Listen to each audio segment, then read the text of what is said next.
are you superstitious? Are you sure? I caught myself out the other day. I was watching a film. I'll tell you a little bit of the script of the film to outline what happened to me.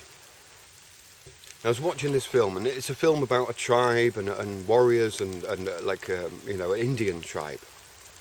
And one day there's an attack on the village, and the enemy comes in and sets fire to a lot of the huts and tents and steals a lot of the children and kills a lot of people and stuff. And so there's a whole load of children been snatched and taken by the enemy. And then in the aftermath of this thing, the warrior, one of the tribe warriors, stood up and he says, well, he couldn't find his daughter, and everybody else in the tribe says to him, look, they've taken your daughter. She's probably not alive. They've sold her. You'll never find her again. There's no way that you can ever find her. And the warrior says, I need to find her. And he said in his heart, I know she's still alive. I know I need to find her. And all of the villagers are saying, no, you just let go. She's gone. She's gone.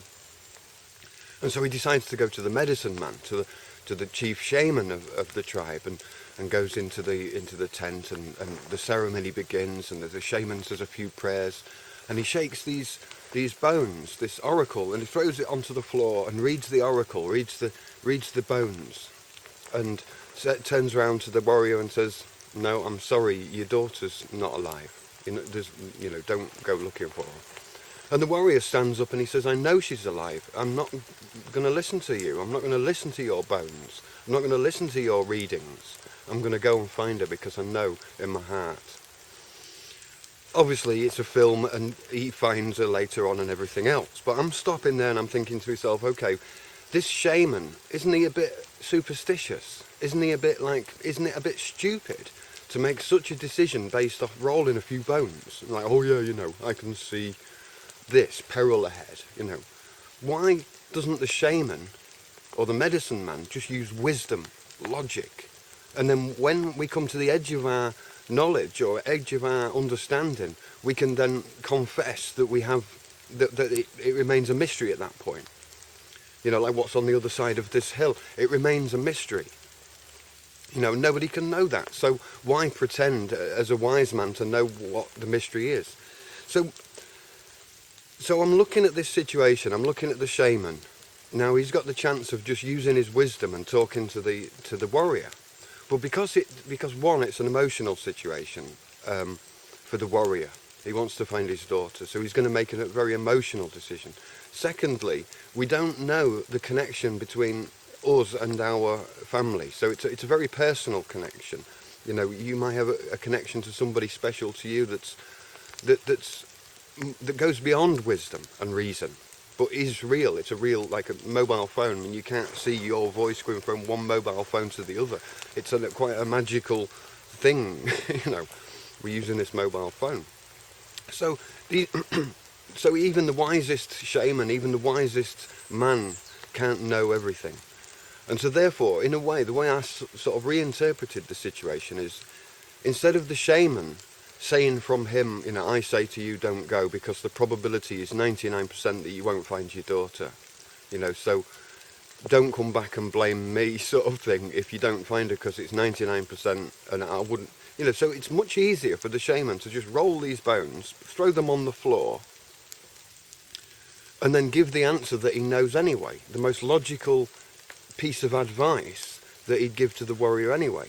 Maybe even knowing that the warrior will deny that advice, but that is the necessary test to see if the warrior's following his own conviction or just following the medicine man, looking for a scapegoat later to say, well, you told me, So in order for the shaman to avoid that liability, it puts the liability into the bones, into the oracle. So it's when the warrior stands up and says, no, I don't believe this oracle, I don't believe these readings, he's not offending the shaman, he's not offending the wise man, he's not undermining the wise man's wisdom or the wise man's position, he's questioning the bones.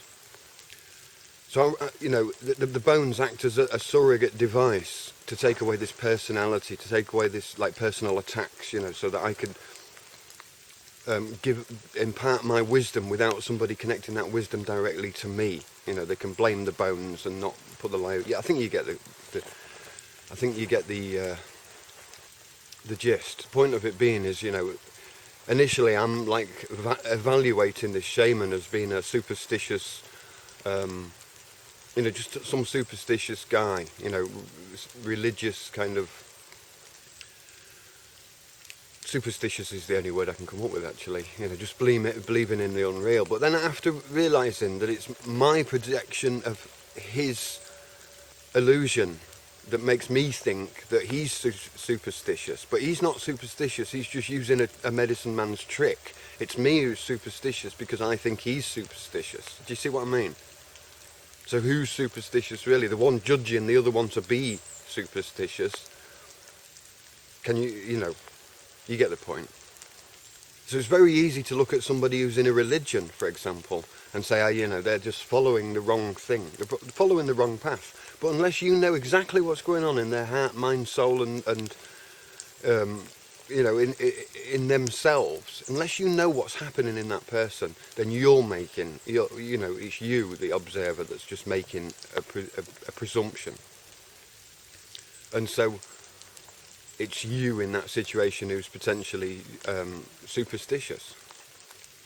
In essence, we are all born into a religion. When they say we're born into sin, it's that religion that we're born into. The religion of, what's it called? Civilization. Civilization in itself is a religion. And our deity in the Western world is the flag, the Union flag. Or the Federation flag, whatever flag, the national flag. And the hymn that's sung, and we went to war and we are the best nation. And there is no we, because it was years ago and I wasn't even here.